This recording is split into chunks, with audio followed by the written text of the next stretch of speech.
In this video, I tell you why you facing this person is no longer on WhatsApp. Invite to join again problem.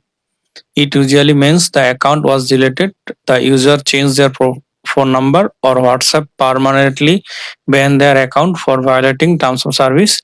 It does not necessarily mean they have blocked you. Why this happen? Account deletion. Why this happen? Account deletion. This person manually delete their WhatsApp account from the app. Then why you facing this problem? Number change. If they got a new SIM phone number and started a new account, meaning their old number is no longer registered, and if facing this problem. Account ban. If WhatsApp permanently suspend their account due to suspected spam, unauthorized mode like GB WhatsApp or scam activity, then you facing this problem.